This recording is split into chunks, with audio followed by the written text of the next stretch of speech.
Mike's in the bag picking teeth from his skull, like playing with his tongue. He's all sick and everything. I want my mommy. He kept on punching him and shooting him, and I had to grab him like this to pull him back, and I told him to stop. You mean people are gonna hate us for this? I hate my life. This is our life now.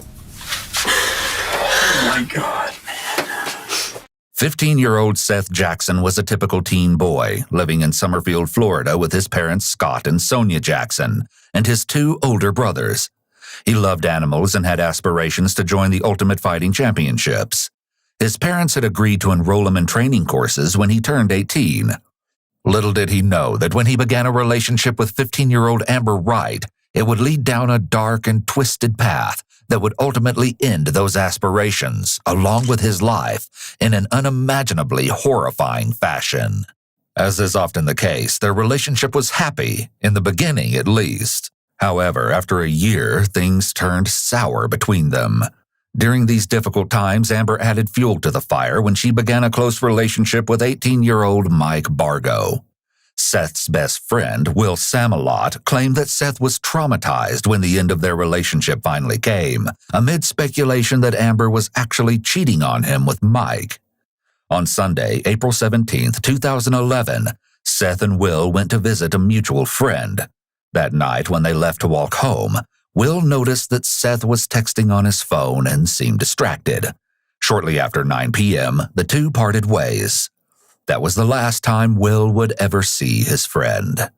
Seth's mother, Sonia Jackson, filed a missing persons report the next day when he didn't return home. When a news report concerning Seth's disappearance appeared on TV, Amber Wright's half-brother, Kyle Hooper, had an emotional breakdown, telling his mother that he had knowledge of what happened to the missing teen. The story that Kyle told his mother was appalling, and she contacted the authorities, indicating that a ramshackle house in Summerfield, Florida, held the key to Seth's mysterious disappearance. When investigators visited this location and rounded up the suspects in Seth's disappearance, they soon learned that the full truth was far more grisly than they ever could have conceived. According to Kyle's testimony, Justin Roach Soto, Amber Wright, homeowner Charlie Ely, Mike Bargo, and he himself were present on the scene the night Seth went missing. Investigators collected these individuals and brought them down to the station for interviews, with the exception of Mike Bargo, who they were unable to locate at the time. When dealing with multiple suspects, such as in this case, one common tactic that detectives will use is to separate them, allowing each one of them to tell their version of events independently. Once an inconsistency is found, detectives will present this inconsistency to all of the suspects in the hopes that all of them will tell the truth. This technique would prove critical as detectives began to unravel the complicated skein of threads in a complex tapestry of murder, unveiling one of the most twisted and chilling motives we've ever seen in a case. What follows is never-before-seen interrogation footage exclusively obtained by EWU. You can sit right there, that's fine. Thank you. That's kind of why we have the chairs to sit up like this. All right, so what's the issue? This is 20-year-old Justin Soto. To his friends, he's known by the nickname Roach. He's the eldest of the suspects, and investigators believe that he may have intimate knowledge of what happened to Seth, as he is a current resident in the house. What's the issue? You know what? I have a feeling you're going to tell me, okay? Listen, I want you to understand something, okay? I don't know what you do or don't know. You're not in trouble with me, okay? But this is extremely important. The detective tries to reassure Justin that he's not in trouble, but this might not be the entire truth. Police will often say things like this to gain rapport with suspects so that they'll be more forthcoming with the officers. Are you from around here? I've lived here for a while, but I'm from Hawaii. You're from Hawaii? Yeah. Where here have you lived? I mean, how long have you been living here? Since I was about 12 years old, 11, 12 years old. A few years. Oh, so you've been here a while. Yeah, I've been here a while. Investigations usually begin with discussions of general information like this, so the detective can get to know the suspect and begin to make them feel comfortable with the interrogators. Let's talk about your tattoos a little bit. Do you mind? Yeah, I don't mind at all. What's it say on the front? This says Head Buster on it. What is that? HSAO? HEAD. People generally like to talk about their tattoos and the meanings behind them, so it's an easy question to get the conversation flowing. If Justin feels at ease with the detective, he may be more willing to give her information regarding what happened to Seth. Justin shows the detective his tattoos and she jokes around with him, building an atmosphere of trust and camaraderie before getting around to the impending serious discussion. Suddenly, the detective notices something interesting. Yeah, this is my last one. I have a mushroom right here. Oh, that's a new one, isn't it? Yeah. Yeah. What are all the scratches about? I was walking through the woods and some vines got a hold of it, and like 3 or 4 vines wrapped around my leg, and I went to go walk in it. Shh. Any others? No, that's it. That's it? Okay. You don't have anything on your back and your arms? Mm. Wow, that's different. Usually that's where they put them all. Oh, you got a cold or something? Yeah, I've been sick for like almost 2 weeks now. Well, I'm not really sick anymore. I just got this crazy behind cough, and it aggravates me.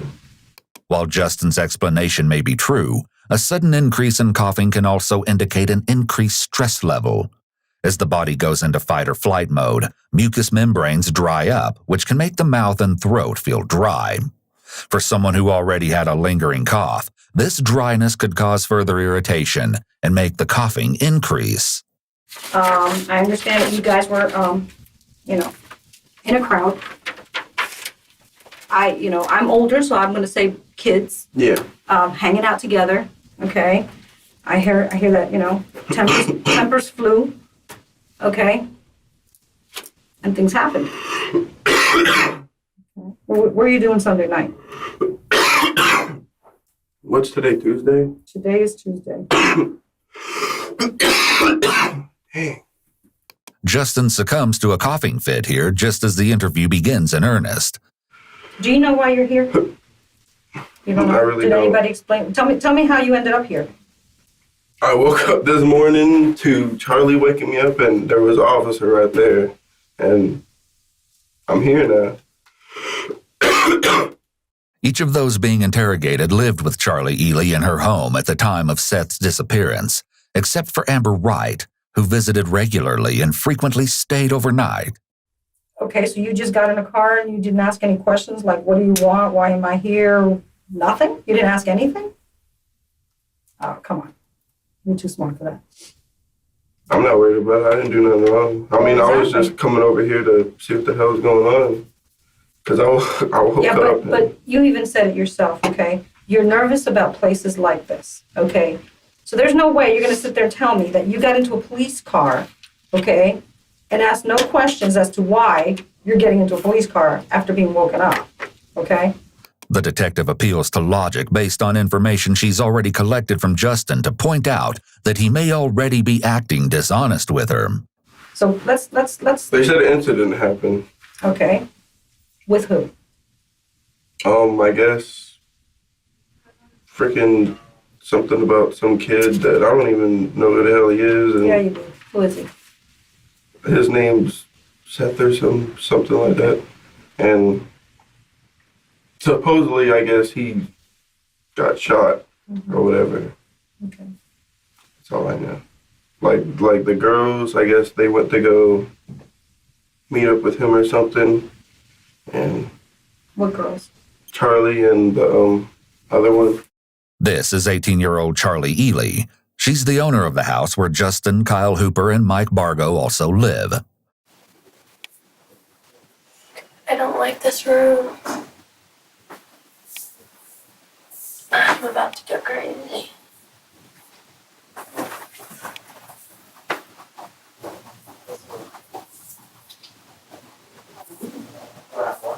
Charlie has been obsessively checking and examining her body since entering the interview room. This may be indicative of anxiety. After nearly 20 minutes, a detective finally arrives to speak to Charlie. Hello. Huh? How are you? Good. About to Good. go crazy. About to go crazy? Yeah, I can't. Room with all Okay. Well, we don't need that. I'm Detective Bill with the Sheriff's Office. Charlie, Charlie? What's your last name, Charlie? Ely, Ailey? Ely, E-L-Y. Okay. How you doing? Good. How old are you? 18. 18 years of age. Okay, do you know why you're here? Yes, sir. Why are you here? Because something happened with Seth. Something happened with Seth. Yeah. Okay. All right. Understand that we had a deputy bring you down here because of what may have happened with Yeah, Seth, okay? There's an investigation that we're going to investigate. Are you clear with that? Charlie sighs heavily, which may be an example of her using an adapter to expel nervous energy. Adapters are nonverbal ways that people comfort themselves when they're feeling stressed. I'm going to sit back and pretty much just give you the floor. You've already explained to me Talk about, but why you're here. Okay? I know why I'm here. Explain to me why you're here. Often, detectives will allow the suspect to simply tell the story in their own words. This allows them to observe and catch any lies and inconsistencies, pointing these details out to encourage the subject to tell the complete truth. And be honest with me. Totally truthful. Hold your head up. Okay, Sunday night. Sunday night, Amber and I walked up because her ex-boyfriend was Seth, and they wanted to work things out. So we met him up. This is Sunday night? Yes, sir. At 58th Court, it was approximately 9:30. So you met him on the corner? Yeah, Okay. they talked. What corner did you guys meet him on? I think it's 58th Court. I want to say that's what it is. And who all met there? Me, Amber, and Seth. Amber is, of course, 15-year-old Amber Wright, Seth's ex-girlfriend, the half-sister of Kyle Hooper, and suspected love interest of Mike Bargo. In another room not far away, she will soon begin a similar story. I introduce myself before. My name's Rhonda, okay? And I'm gonna talk to you about this, okay? Okay, I just need you to tell me the story, and let's start with the other night. I understand that you and Charlie went to another neighborhood or went down the street. Tell me how this all comes about. Unlike the other detectives, Detective Stroop goes straight into the story, beginning with Amber's role in the events. Well, me and him were already talking on the phone. Me and him. Seth. Okay, you and Seth. Did Seth call you or did you call Seth? Well, he had called me a couple days before that, and I didn't answer. Okay. So I called him that night. And you and Seth, and correct me if I'm wrong, okay? You two had a relationship. Yes, ma'am. Was he, how was your relationship with him? Not the best. Tell me why you say not the best. We'd always fight. He'd always hit me and cheat on me and all that. So he was physically abusive to you? Yes, ma'am. When Amber describes her relationship with Seth, she touches her hair, another adapter behavior. She may be feeling uncomfortable as she talks about this sensitive subject. Who all knew that? Me, Charlie, my brother. Okay, so Kyle knew about it. Was there a lot of people in the neighborhood just that ran around with you guys that knew this? Yeah. Because your mom, I understand, knew it. Mhm. Okay. So Seth had called you a few days before. Mhm. You called him back, and what day was that? I think it was Sunday night. Sunday night? It was the night that this all happened. Okay, so you called Seth, and what did Seth say? Well, it started off, I was like, hey, I know you called me the other day and I didn't answer, but you wanted to make up. So do you want to make up or like try and be friends or something because I'm sorry for everything? And he was like, yeah, I think that'd be a good idea for the both of us because we're both tired of fighting with each other. But we just wanted to stop the drama. Okay. So were you guys going to get back together as a couple? No, we were just going to try and be friends. Okay. Because we were friends before we ever dated. Okay. We were really close. Okay. And he was like, well, you should walk down here. And I was like, well, if I walk down there, I'm not walking alone because it's too dark, so can my friend Charlie come? Uh-huh. And he was like, sure, I guess. Where was Seth at when he said walk down here? The neighborhood at the end of my road, Bellevue Ridge Estates. Okay, so Seth was at Bellevue Ridge. Whose house was he at down there? He said something about Brittany. It seems likely Brittany was the friend that Seth and Will were visiting the night of his disappearance. Will mentioned that Seth had been distracted, texting on his phone once they left. Police later recovered these messages. They read, "Hey, can you talk? You said you needed to talk. Well, I kinda need to talk to you about us working things out. What do you mean? Can you please call me, like now? Yeah, sure. Hey, my friend Charlie is coming with. I've been telling her everything between me and you, and she's coming because I need her to help through this. Is that okay? But don't tell anyone what's going on because I want to make sure we can work things out before anyone knows. Amber, if you have me jumped, I will never give you the time of day. So if I get jumped, say goodbye, all right? I swear you're not, Seth. I could never do that to you. I just want me and you back. Okay. I'm walking up the hill now. I'm at the neighborhood road. Where are you? Sorry, I didn't want Will to hear me, but stay around the corner where me and you fought. Just wait right there and I'll be there in a minute. This was Seth's very last text message. It's interesting that he was suspicious of Amber's motives here, as he fears that she's planning to have him jumped. Perhaps he had a good reason to be wary. So you guys went down there and talked? We were talking for maybe like not even 30 minutes. Okay. And his mom, I guess, texted him. And I was like, who are you texting? I thought we were talking. And he was like, my mom told me either right now or never. And I was like, oh, okay.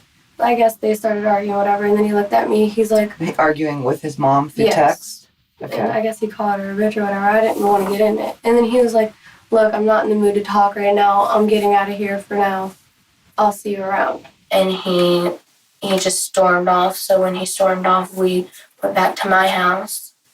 And about an hour later, he came to my house. Mike was off in his room like he always is. Okay. He never comes out. So he had no idea you went to see Seth or that you came back from seeing Seth that you're aware of? I didn't tell him. Okay. And Kyle's in the living room. What's Kyle doing? Kyle just sits there and watches TV like he always does. Okay, so he's just watching TV in the living room. Mike's in the bedroom. Okay, and then what happens? Seth comes to the Seth house? knocked on the door and Charlie answered it. And she was like, well, what do you want? And he was like, I just need to talk to Amber. Can I come in? I don't know what it is you're being careful about, okay? And it's okay to be careful, okay? But the truth is what it is, okay? And that's what I need from you. That's pretty much what it is. I don't know the kid. Okay. I know he's a little white boy, and Using the phrase pretty much is what is known as an exclusion qualifier. Other examples of exclusion qualifiers could be saying something like not really or for the most part.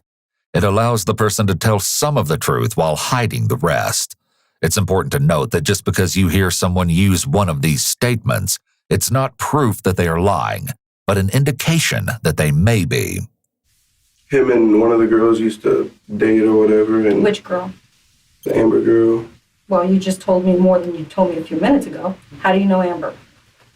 as a friend. How did you meet her? Through her brother, Kyle, the other dude that's Okay. here. Okay. All right. So is Kyle the other one that lives with you? Yeah. Okay. Well, then now I know you know more than you're saying because, He just moved in too. I know, but Kyle likes to talk, doesn't he? The detectives have pinpointed Kyle as the potential weakest link. After all, he is the one who originally confessed information to his mother, which resulted in the four being here at the station. What is unclear at this point is exactly how much Kyle has told his mother and the investigators. We can't be sure what the detective already knows, but neither can Justin. I haven't chilled with the kid in You what? I haven't chilled with or hung out with him in a little while until we moved in and started living there. Well, now you're making me think things a little differently. Okay? The detective scoots her chair closer to Justin. This increased physical proximity creates additional pressure for him to tell the truth. Now you're making me think that maybe you had some involvement in all of this. Did you? No, ma'am. Did you have any involvement in any of this? No, ma'am. No? Where'd you get the scratches from on your legs? Vines walking through the woods. Because those are very, very fresh scratches. When did you get those? Yesterday, I was walking through the woods yesterday. Yesterday? Mm-hmm. What woods were you walking through? In my old neighborhood, where I was going to talk to the dude about the tree job. Okay. What neighborhood is that? It doesn't have a name. It's behind a church, a big church. This is an unsatisfactory answer, and the beginning of a series of very vague answers from Justin. I work in the woods too, and I don't get scratched up like that. No, they have little, what are those called? Thorns or whatever on them. And Okay. they're up there on my leg. Let me see your other leg. Yeah, you're pretty scratched up. That's not from a walk through the woods. Sure it is. No. Talk to me, Justin. That's what happened. That's woods. Oh, I believe it's woods. Yeah. I believe that. I have no doubt it could be that. But that's not from walking through the woods. Yeah. Okay? We were either running, walking in the dark. The detective returns to the night in question, and Justin continues his strategy of distancing himself from the others. I don't know anything about what happened. Like, I just came home and I went to sleep. While Justin maintains his ignorance of the situation, the girls continue their version of events. Did Seth call you before he came down? No, ma'am. So he just showed up an hour later. Yeah. When you came back, did you talk to your brother or Michael about what Seth had said, or that you guys had a conversation? Did they know? No, they didn't know what we talked about. Okay. Kyle asked me where I was going, and I just told him, I was like, I'm going to talk to Seth and try and figure things out. Notably, there's no mention of Justin being present at the scene in Amber's version either. I hear a knock at the door. It's Seth. So I let him in, not thinking anything was wrong with it. Okay. Can you draw me a drawing of your house? I guess. I just want to try to get a picture of what We get like exactly. idea. The detective may be having Charlie draw the floor plan to make sure her story is crystal clear. However, a methodically laid out floor plan could allow the detective to point out certain details that seem implausible or odd as well. She let him in. He sits in the chair. Me and her sitting by each other on the couch. And out of nowhere, Kyle just gets up and hits him. He So were didn't they like- arguing first before you hit him? You just No, Amber and Seth were talking, and Kyle comes out of nowhere and hits him, and me and Amber dart to my room. and where was And he at? Kyle said, "Get the fuck out." And he went out that way, and we hear Mike's door hit something, and Mike came out, and we heard gunshots. Okay. And by then, me and Charlie took off to her room. We shut the bathroom door, and we heard another door just fly open, and we just heard gunshot after gunshot after gunshot. And after maybe like 5 or 6 times of hearing it, it got quiet. And then you hear Kyle go, "What did you just do?" The introduction of a gun into this scenario does not seem to bode well for Seth, yet it's still unclear exactly what happened to him, as the girls were not visual witnesses to the event itself. It's difficult to piece together Seth's fate, especially since there hasn't been a body recovered. How do you think Michael knew Seth was out there? He probably heard him talking. Okay. So it's one of them things where it's not that far apart. that Yeah, he- the house is The very house is- small. he would know It's Seth's small. voice. Yeah. Oh, Okay. yeah. If we said anything to anyone, he would f***ing kill us. So this is next. after the gunshots. Yeah. He came back into the house. Yeah, with the gun. In And his he was hand? waving it around. What us. kind of gun was it? It was a revolver. Okay. I mean, he's let us like touch it and shit, so our fingerprints are on it. It's interesting that Charlie is choosing to volunteer information about Mike letting them touch the revolver at this point. It could very well be that she has a guilty conscience and is trying to preemptively dismiss certain pieces of evidence that indicate her guilt, such as her fingerprints being on a weapon. The back door open and like I don't really know, like I just heard a bunch of shit like he was Moving doing stuff something. around. Yeah. Okay. You document that. Now, did you hear any voices or anything that you told All me? I heard it was Mike's voice. Okay. And what did you hear Mike saying? This is what you f***ing get. So when did you guys finally come out of the room? The next morning, Was anything different? it just smelled like pure bleach in the house. That's it. Do you know where the bleach came from? No. I had a bottle of bleach on the counter, but that's not there. So you had bleach and it's gone Yeah. now? Mm-hmm. And Mike came into the room and he said, "I swear if you guys open your mouth about anything about last night, I'm going to come after you guys." He said, "I gotta go. I'm going somewhere." Okay. And he left? Yeah. He said, "I'm going somewhere. I'll be back later." And me and Amber went up to my friend Chris's house for...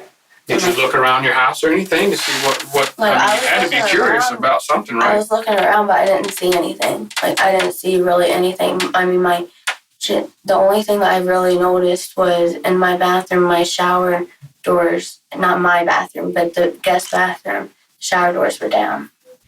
Where was Michael the next day when you got up? Mm-hmm.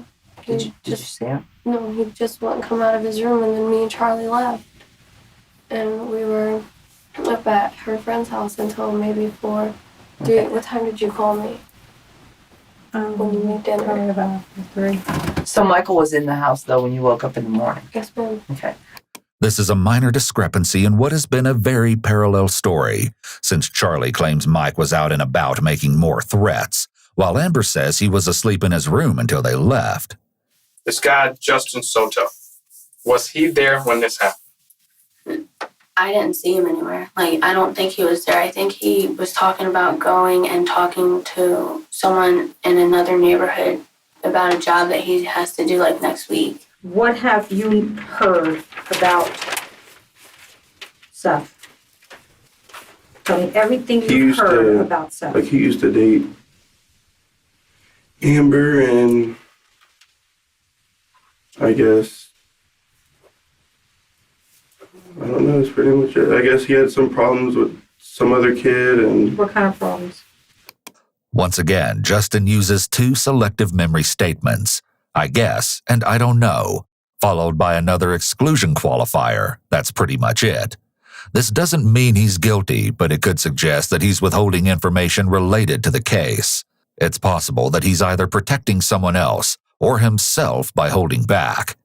This is also only an indication of deception when it isn't part of someone's normal speech patterns. Some teenagers and young adults use phrases like pretty much all the time. This is another instance that highlights the importance of the officers having some low-stakes conversations with individuals before the interrogation begins, so that they can get a feel for their baseline speech patterns. That way, if their word usage changes in association with certain topics, the officer can be more certain that something is off about that specific topic. like, they were just, like, talking noise to each other, and, Who? I don't even know, like, Yeah, you do. Who? well, I think his name is Mike, actually. I knew you would remember. I had faith in you. When did you It was first meet like- Mike? Oh, I met him, like, 2 years ago. He met Mike nearly 2 years ago, but just a few minutes ago was acting like he didn't even know his name. She makes one last-ditch effort to get him to open up to her. I'm sure Mike's going to talk for what's best for Mike. So Justin needs to tell me what's going on and think about what's best for Justin. Yeah. I left yesterday. That's pretty much what happened. Did you leave with Mike? No. Did you leave with anybody else? All right, well, listen, give me a few minutes and I'll be right back, okay? All right. All right. She leaves to acquire a smoke for him and likely to get an update on what the other investigators have learned from their suspects. Sorry. I'm sorry, bud. Do you mind if I talk to her again? Okay, I'm gonna bring Kyle in here with you, okay?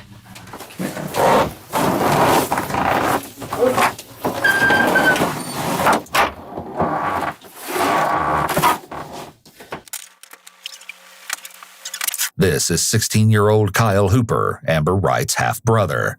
He's just finished a grueling one-on-one interview with a detective and is clearly distressed. Both your kids are in a thing for murder. Number 2? You know, What do you mean? what we told you was in the storm. I mean, it was like everything was planned.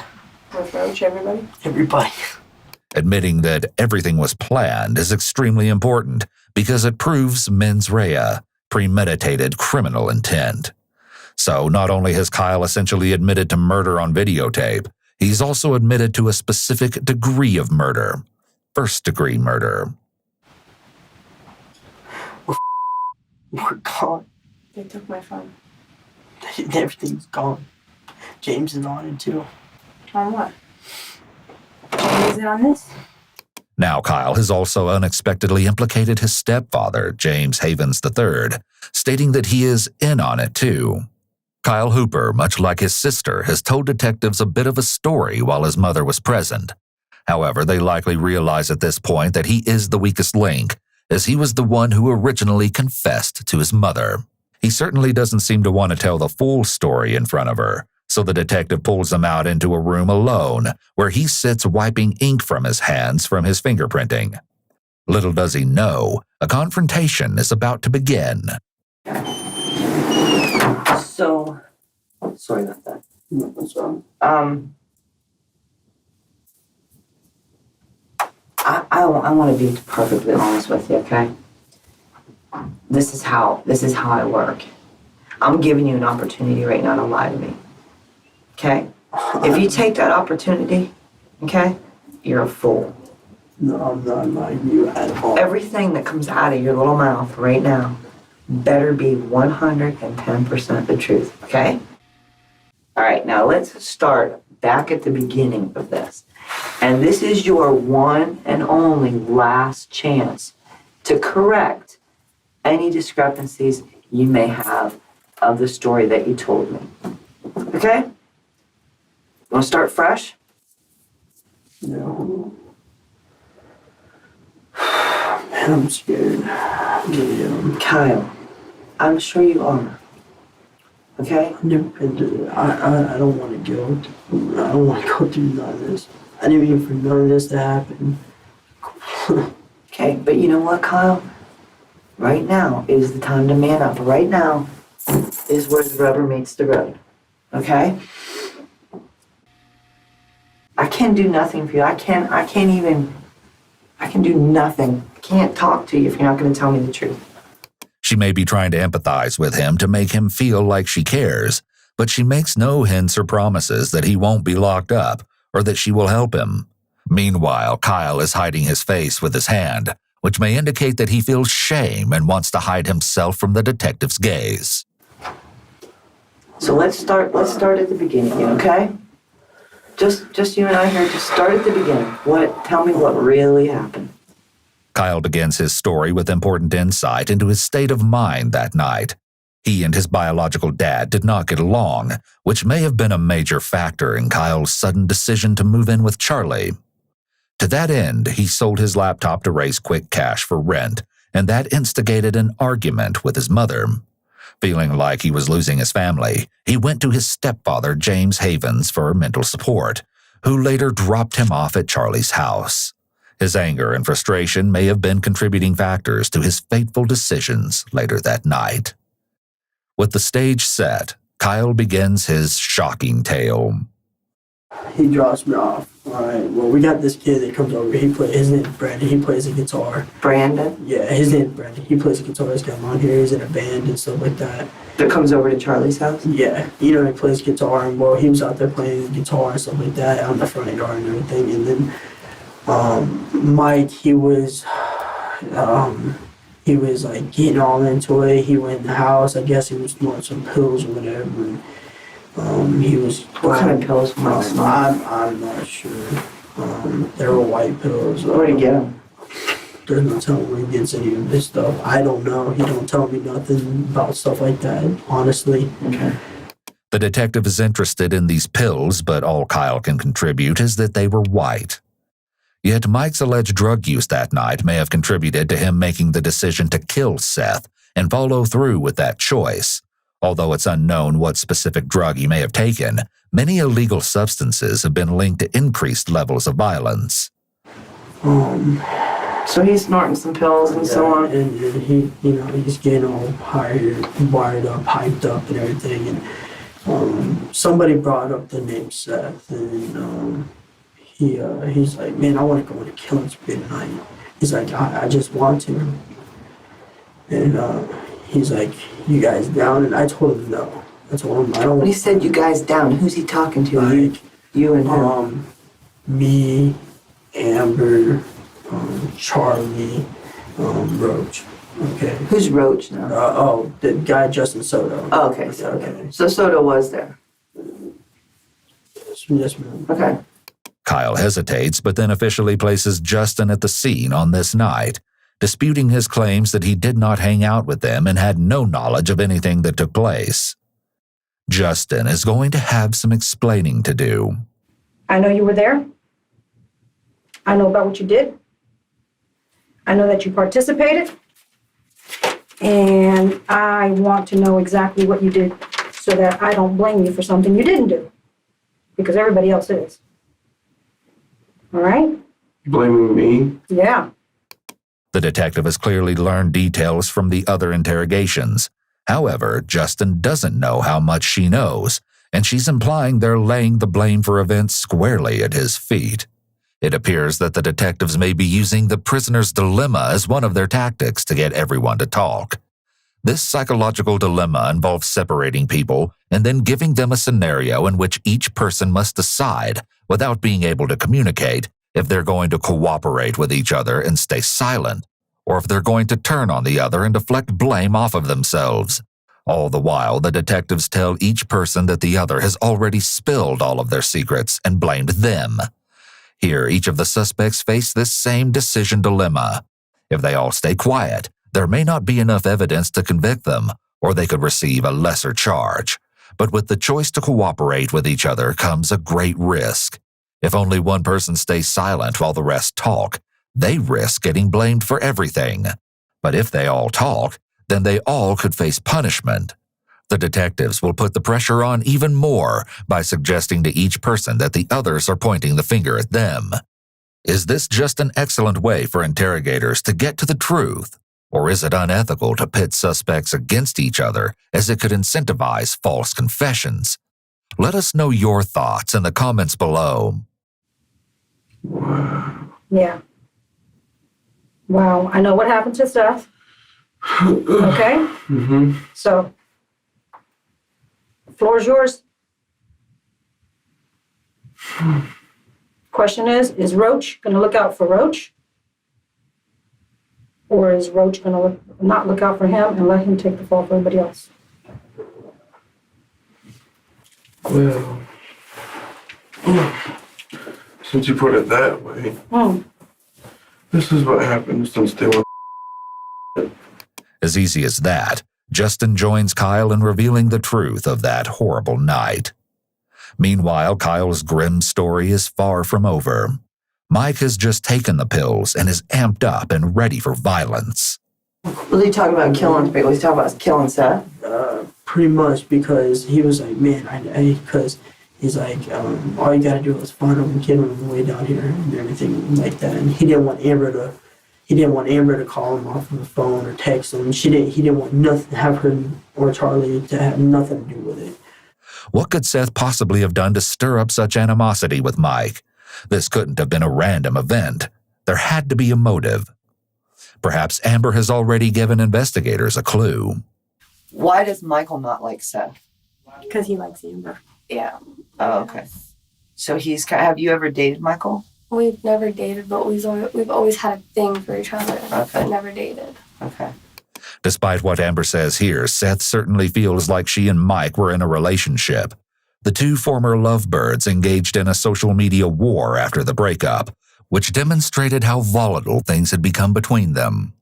In February of 2011, before the breakup, their Facebook posts were what one might expect from teens in love. But then on March 23rd, Amber announces that she is done, followed approximately a week later by a similar post from Seth, indicating that he is now single. Seth and Amber continue to express their frustrations, which leads to an online war, with friends on both sides providing support and sometimes a voice of reason when they take things too far. On April 3rd, Seth seems to want to extend the olive branch, but Mike gets involved and Amber makes it clear she wants nothing to do with Seth. According to some sources, it was around this time that Seth challenged Mike, and the two got into a fight. Despite being younger by 3 years, Seth apparently won the fight, deepening the rivalry between them. Battle lines are drawn. Amidst this online chaos, it's no wonder that Seth was suspicious about being jumped when Amber suddenly wanted to make nice with him and get back together. Well, Amber decided and she agreed to it. Your brother told me everything. Okay. So you can sit there and you can continue to lie and I'm going to walk out and treat you like a piece of garbage. Or you can sit here and treat me with the respect that I treated you with. Okay? And you can tell me the truth. Yes, What's your choice going to be? true. Okay? Speak up so I can hear you too. Okay? Alright. So let's start at the beginning again. And you tell me this story. And the first time that I think you're lying, I'm getting up and walking out of here and I don't care what happens to you. Yes, ma'am. Do you understand me? Yes, ma'am. Okay. The detective is far more aggressive now. Amber begins with Brandon playing music and designates the same players on the scene, including Justin and her stepfather. James and Brandon both left after Brandon was playing guitar and everything. They both left, and Mike was talking to Charlie and Kyle and me, and he was like, "You should call Seth." And I was like, for what? He's like, act like you're gonna make up with him. And I was like, for what, Mike? He's like, because I'm gonna kill him. And I was like, why are you gonna do that? He's like, because I'm tired of him. This is a key moment, as Amber has now revealed her knowledge of Mike's intentions. This admission means that she knew something may happen to Seth if she called him to ask him to meet her. She's now gone from an innocent bystander to an instrumental part of Mike's plan. So I went into the front with Charlie, and I called him, and I told him I wanted to make up. With additional confirmation that the girls are not as innocent as they claimed, there is still another confrontation that needs to take place to get the full story. I need you to be totally honest and truthful with me, okay? Because we have talked to other people. We've talked to Kyle, okay? And Kyle has told us his new version of the story, okay? He's, from at this point, he's been totally cooperative, okay? I know there's some things that transpired prior to. I know there were some conversations prior to about something happening. The detective is being intentionally vague when he hints that Kyle has given them information. He wants to increase Charlie's discomfort so she will be more likely to talk. I wasn't involved in that. I don't know what he's talking about. I mean, it might have been between him and Mike, but I don't know. Kyle has already, and I'll be honest with you, has implemented you in being involved in knowing or having knowledge to this thing transpiring prior to it happening. But I didn't. This what doesn't make sense to me. You're telling me that you guys are in this house. You drew out a diagram for me of your house where everybody was sitting at. The C is for Me, the A is for, Amber, the K is for, Kyle, the S is for, Seth, and then Mike was in his room allegedly, correct? Okay. Who else was at this house that you did not put in there? Roach was there, but he wasn't there when that happened. Yes, he was. I didn't see him. It seems likely that Kyle, Amber, and Charlie had previously coordinated with Justin to leave him out of the events completely. The detective shifts focus to Seth's arrival. And you said that he just unannounced himself and just came to the house. Is that correct? Yeah. No one told him to come to the house. No. How did he come to that house? Because I'm telling you right now, there's a different story in that other room. I mean, he walked. I mean, I understand he probably walked with his left foot and his right foot, one in front of the other, and he physically came to the house. This is where you need to be truthful with me. You need to be truthful with me. Because right now you're beating at the bush. Okay? And you're not being truthful with me. Can we both agree on that? yeah. This, at least, is progress in the right direction. Let's check in with Kyle. Take a deep breath. You're doing really well. About time. Sorry. It's okay. Once he pulls himself together, he provides some insight into his feelings for Seth. I really hated Seth. And there was time, because my ex-girlfriend, I found him in the bed with my ex-girlfriend, and I really didn't like that, and I loved her. But I really didn't want to go out and kill the kid. It wasn't my intention.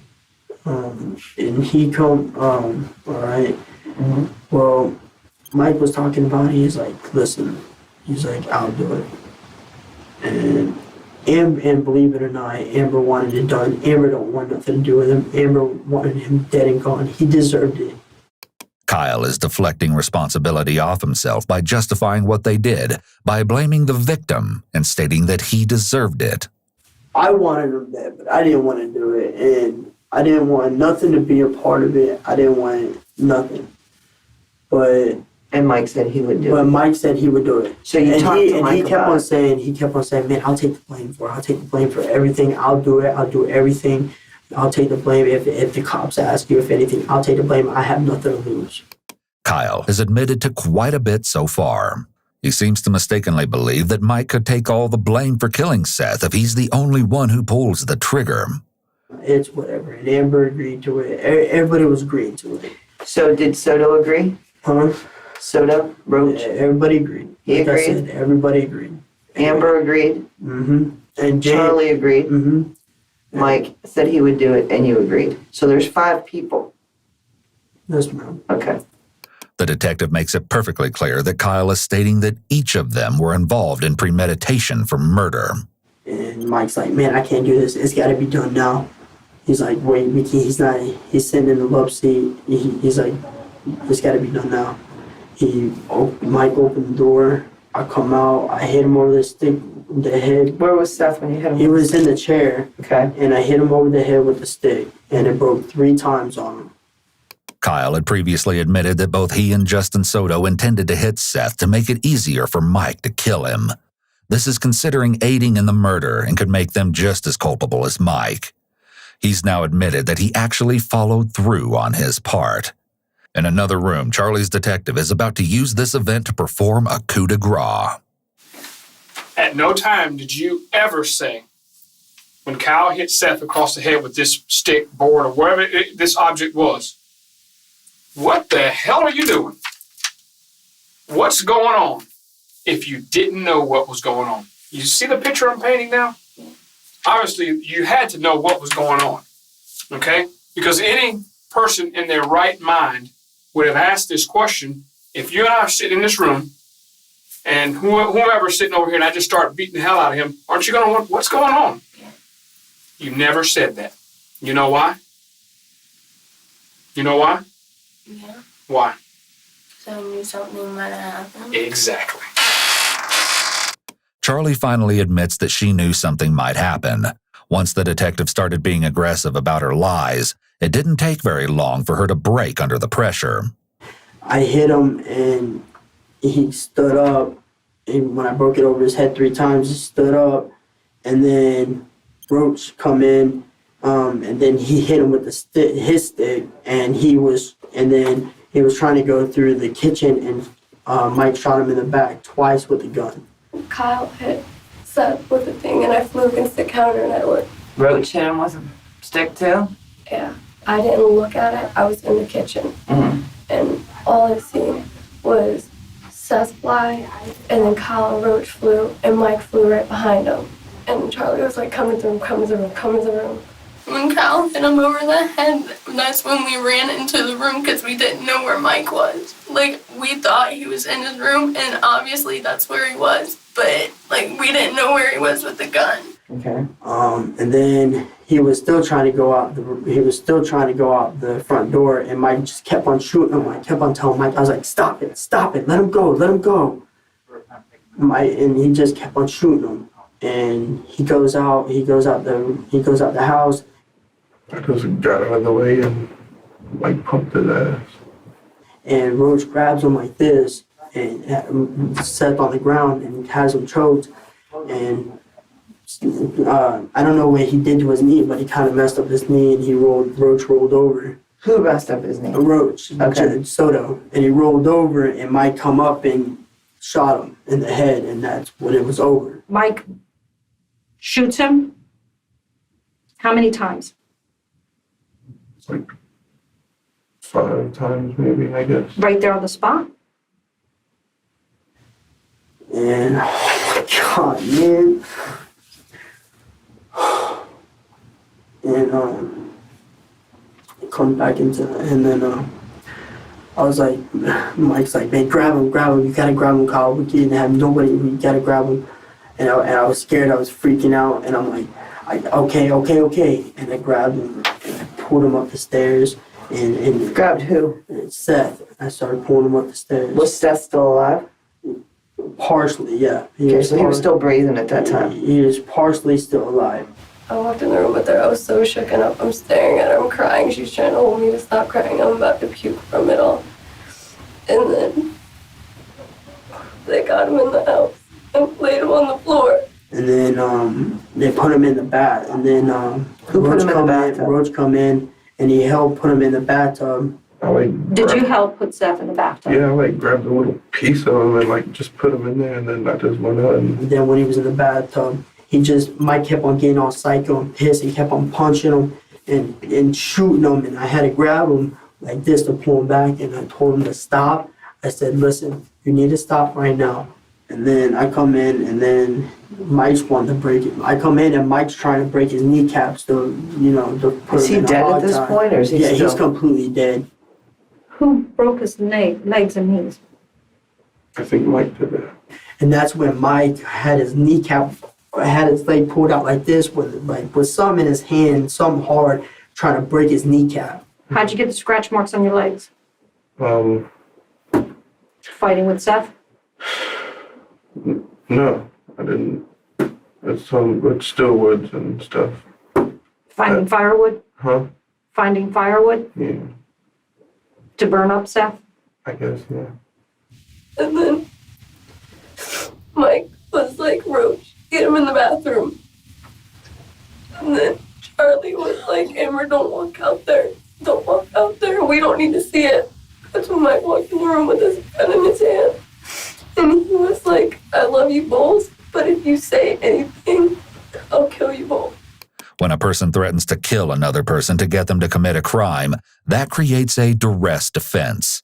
However, this is not usually a defense to a homicide, as it's considered wrong to take another person's life, regardless of whether your own life has been threatened. Furthermore, since Amber was aware and participated in these events before there was ever a threat involved, her part in the murder is already done. 22. The 22, Okay. 22 revolver. It's all black. Where is it at right now? It's under the house in the air duct. That's where the gun's at right now. That's where the gun Where is are the supposed to be sticks at right now. that you guys, Everything got burnt. He then begins to explain how they disposed of Seth's body once his kneecaps were broken in the bathtub. And then he hog-tied him, and then he put him in the bag. in what bag? Like I said, that Sleeping sleeping bag. Okay, so after the bathtub, they put him in some blue thing either that you said, Yeah, like a A bag. bag or something. Okay, He what do was they brought do? up- He was brought up there. Who brought him out? Mike and Kyle. It says Mike and Soto. Well, they brought him up there first, and I just dragged him a little bit. After a pause, Justin amends his story since the detective already knows he was involved, but just a little bit. He'd already been collecting wood for the fire, and now they got it started in the backyard, preparing to dispose of the body in the bag.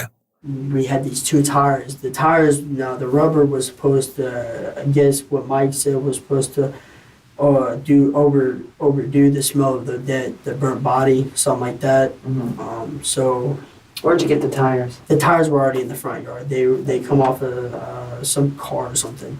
And then I come out there, and then Roach was telling me something about the shovel. I guess he hit him over the head with a shovel or something, because he was still, Mike's psycho. He's crazy. The guy's completely dead, and he's still hitting him. If what Kyle is saying is true, Mike continuing to strike the body with a shovel could suggest that he's trying to relive the experience of killing Seth. He may have felt a rush of adrenaline when he first attacked the victim, and he wants to feel that excitement again. The drugs Mike took may have also contributed to his frenzied behavior. You and Mike stayed out there and watched the body burn in the fire, I right? stayed out there. You stayed out there by yourself? Yeah, most of the time. Okay, well, thank you. I appreciate your being honest about that, okay? Mhm. So I guess it was your job to make sure the body burned? Yeah. I just wanted it all to be over. The next morning, when the fire's out, Mike prepares what remains of Seth's body for disposal. We're just going around there. Mike's in the bag picking teeth from his skull and playing with his tongue. He's all sick and everything. He's putting them into them paint, them containers with paint and everything, the ashes and everything. Who's helping him do that? He was at that point. He was just doing everything by himself at that point, because everybody just said, "F it, we're done." Where is Seth right now? Where is all of his body parts? It's somewhere in Ocala. Where? Oh, it's some rock quarry thing or whatever. This quarry was a place Mike had once gone swimming with an ex-girlfriend, and he knew it was a desolate place, perfect for disposing of the paint buckets that contained his victim. It's out.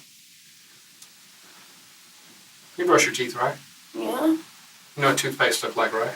yeah, You ever mashed it? yeah. You ever try to put it back in there? It can't go back in. Can't. I want my mom, the mother-in-law. Can't go back in, can it? No. Somewhere nearby, Amber faces the music for her part in the debacle. What were you thinking? I was scared. What were you scared of? There was no threat I was at the scared time of but there was no threat at the time. Seth wasn't even there. Mike. So what are you being afraid of? Seth wasn't even there. There was nothing for Mike.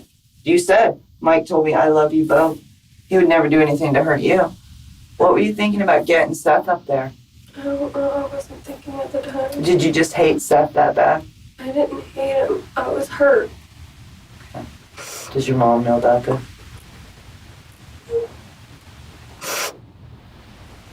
The detective asks her brother the same question. What do you think your mom's gonna say does your mom know this true story? Oh, yeah. She knows what I told her. What do you think mom's gonna say? Not one of her children, but both her children are involved in murder. Last but not least, there's Justin. I just don't want to get into more shit. I didn't even want to get into shit. I just wanted to get my life together. I was planning on going to the military and everything, but it's fucking out of the picture now. Well, Why- my life pretty Why much is didn't out you of the just, picture. let me ask you this, you're telling me you wanted to get your life straight, this, that, the other. I don't like, That's all bullshit, because if you wanted to get your life straight, you know what you would have done? You would have not participated in this, and you would have called the cops and said, this is what's about to happen to this kid. You gave no regard to another person's life. Why didn't you call 911? I don't know. You don't call 911, I don't like being able to lie. but you let a person die. Because that's the honorable thing to do.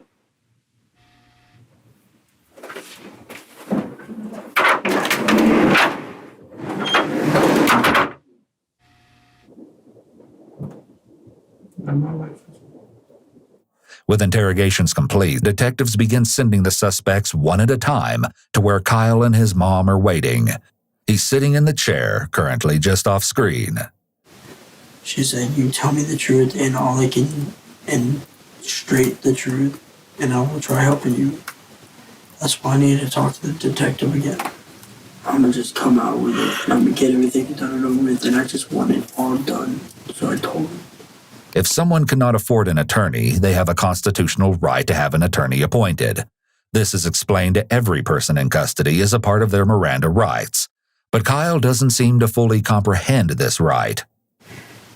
I wish I would have never met this kid, man. Who? So, I wish you didn't meet Mike. that too. Where's her child? I don't know. I haven't even seen him. Can I have mom come out?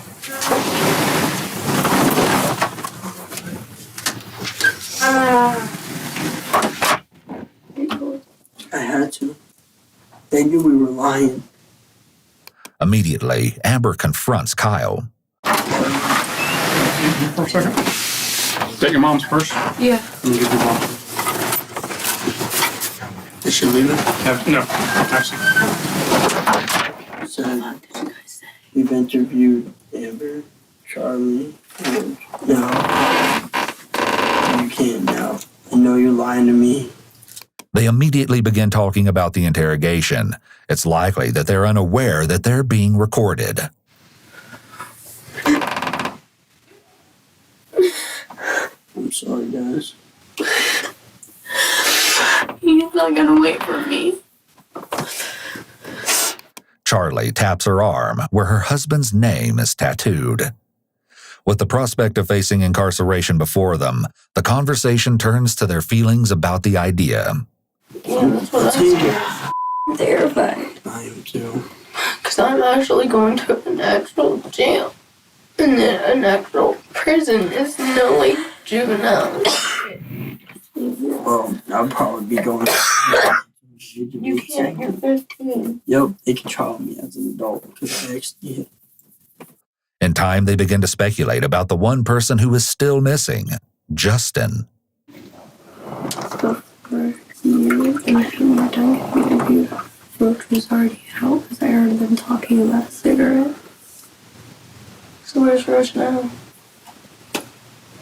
And I even said if they don't do anything, if like they don't do anything about us with us, then we're gonna have to watch our backs. What with Mike? With anybody. With everybody. Maybe people are gonna hate us for this. People that don't even know us are gonna be looking for us if we get out of this. Why? There's a 15-year-old kid murdered because of us. Do you honestly think people want to be around that?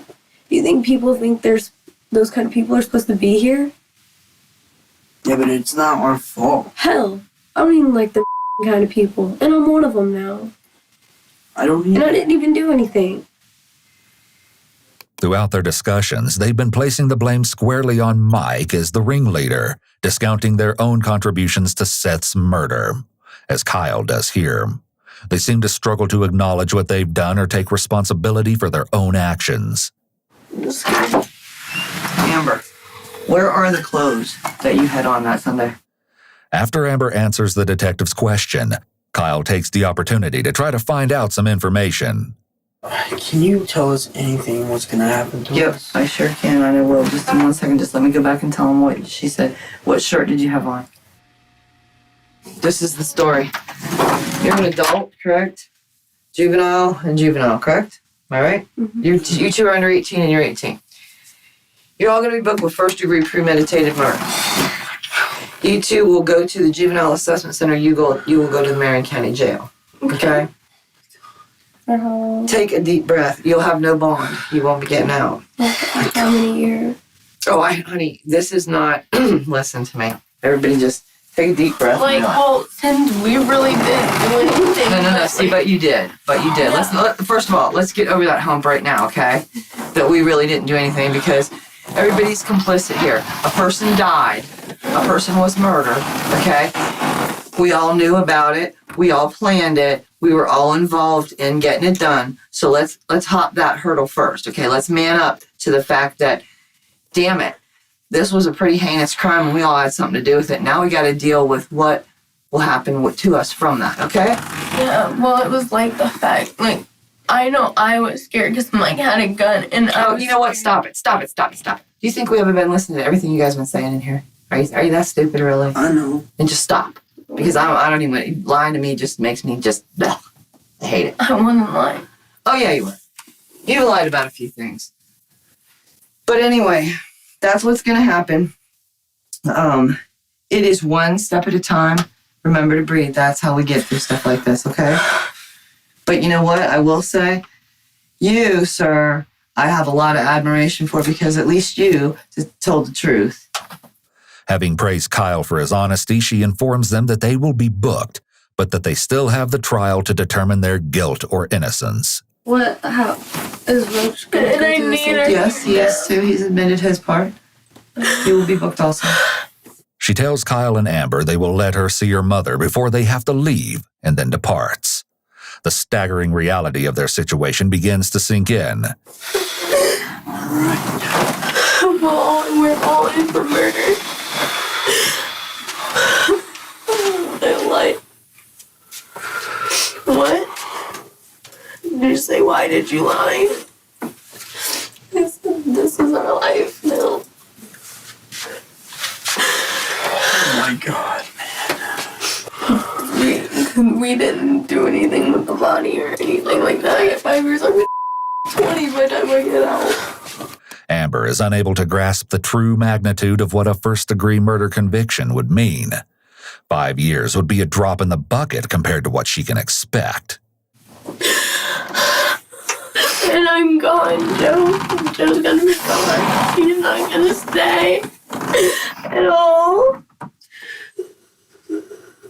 This is all because of Mike. Played us all. I'm so scared. I'm gonna get my ass beat in there. I think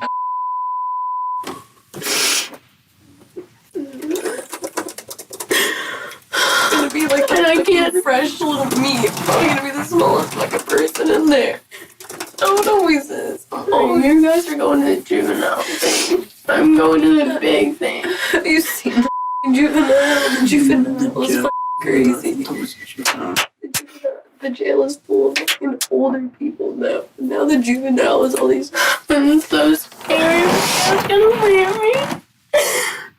In the middle of this despair, the detectives let Justin into the room. He is not happy.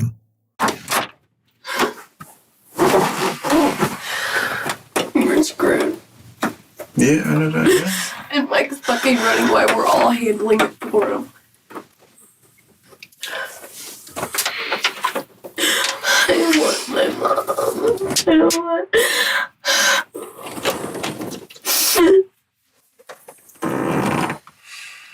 I just want my life to end right now. Huh? I just want my life to end right now. Detectives now had a pretty good idea of what may have happened to Seth, but there were still missing pieces to the puzzle and a suspect at large. However, everything was about to fall into place. Later that same night in Stark, Florida, James Williams Sr. was driving home. He'd only stopped at work long enough to tell his boss that he needed the night off because there was something very important that he had to do. That something was taking Mike Bargo to turn himself in to the police. Mike was his daughter's boyfriend, so Mr. Williams had offered him sanctuary in good faith, unaware of the real reason Mike needed a place to lie low. Yet just before, for his overnight shift, Mike admitted the truth to him, or at least a version of it, and agreed to turn himself in. Now cleared of his work obligations, Mr. Williams was on his way to help him do just that. However, as he neared his house, he witnessed a multitude of flashing blue lights surrounding it. It seems the police had already tracked Mike and were going to relieve him of his duty. This is James Williams Sr. He is the father of Mike Bargo's girlfriend, Kristen, and is the man he chose to stay with while on the run from police. Tell me how you became involved in this and what knowledge do you have? Okay. I just run down everything exactly to you as what happened. Okay.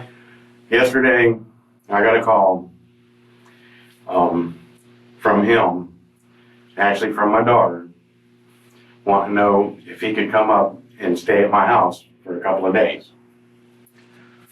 At which point she didn't tell me anything more than that. And then he called shortly thereafter. And I said, well, he said, look, I got in an altercation in Ocala, the place I was living, got into a fight, and they threw me out of the house and I needed a place to stay for a few days while things cooled down. And he said, and he started getting all emotional, and I kind of figured it was something, and I said, what's going on, Mike? And he said, Jimmy, he said, at that point, I believe he said yesterday or the day before, I believe he said the day before, that somebody had raped his little sister, and he shot him 8 times and killed him. Mike seems to feel the need to get things off his chest, but still can't bring himself to be completely honest. And I started talking to him, and I said, look, man, I said, I'm telling you right now, I don't need no trouble like this. And I said, you don't either. The best thing for you to do is turn yourself in. And he pretty much agreed that that's what he was going to do. Said he was going to call his father to come get him. Mr. Williams claimed he had a strict job, so he had to go check in before he could request time off. He went to do so, intending to come back and be the one to take Mike to the station, even though he didn't tell him. While he's gone, Mike decides to open up to someone else in the household. This is Crystal Anderson, Mr. Williams' live-in girlfriend. She was at the house during Mike's visit. And then after I got done cooking, and I got Jim up to go to work, and he left, Mike's like, can I talk to you? And he said that the little girl that lives there, that's 15 years old, said that her boyfriend had raped her. And I was like, oh my God, are you for real? And he's like, yeah. And he's like, I killed him. I said, what? Mike completely unburdens himself, telling the entire story to Crystal as she listens in horror. According to Crystal, Mike claimed that he killed Seth because Seth had allegedly assaulted Amber. Because James and Crystal are important figures in his girlfriend's life, he may have wanted to make himself look better in their eyes. If he said he only killed to protect a girl he saw as his little sister, he may have believed he would appear more sympathetic to them. And he said that after he did that he took 5-gallon buckets and put the ashes in the buckets. Him and the girl's stepdad had drove them to some place where they go swimming at, and had took cinder blocks and tied them to the bucket and threw his body in the river. Crystal's story cements James Haven's culpability as she describes that he was involved in disposing of the body. Several accounts place Justin Soto at the scene, too. Allegedly, Amber texted James Havens, her stepfather, and asked him to come to Charlie's house. Once there, James helped Mike and Justin load the paint cans, cinder blocks, and a dog leash into the back of his truck, and Mike gave him directions to the quarry. There, they used the leash to tie cinder blocks to the buckets and threw them into the quarry. And he called his dad, and this dad told him that's what had busted through their house.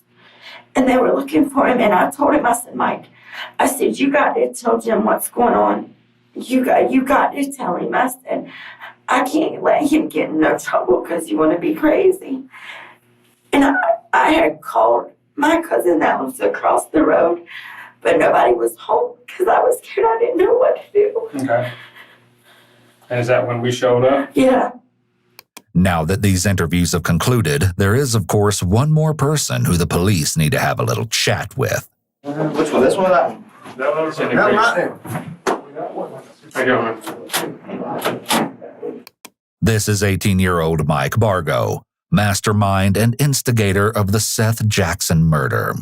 He flops down in the chair where the detective directs him, his body language immediately seeming to indicate that he will not be as cooperative as his fellow conspirators.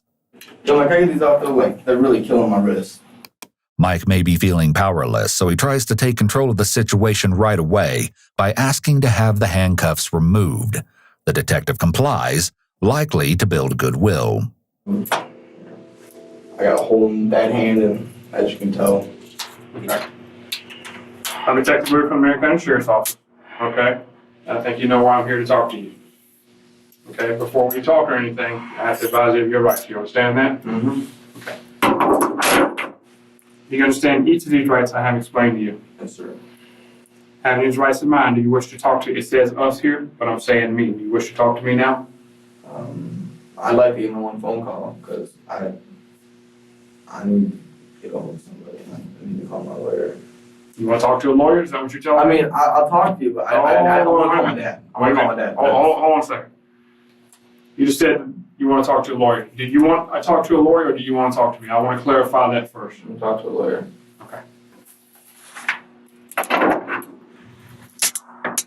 Stand up. The detective cuffs him again and leads him away. Before questioning has even begun, it is over. The so-called Summerfield Six, Mike Bargo, Amber Wright, Kyle Hooper, Charlie Ely, Justin Soto, and James Havens III were charged for their roles in Seth Jackson's murder and faced trial. James Havens III was charged as an accessory to murder after the fact for helping dispose of the body and pleaded guilty. His sentence carries a penalty of up to 30 years in prison, but the most recent updates indicate that his sentence was deferred. Amber, Kyle, Charlie, and Justin were convicted of first-degree murder, receiving life sentences. In 2020, after serving nearly 10 years of prison time, Charlie Ely's lawyer earned a retrial on claims of an ineffective defense team, and she accepted a plea deal for second-degree murder, reducing her sentence by a decade. With time served, she was freed at 27 years old. As both the primary instigator and shooter, Mike Bargo was sentenced to death for his crime and awaits his fate on death row. His last words before heading back to his cell after sentencing were reportedly, "May God have mercy on my soul."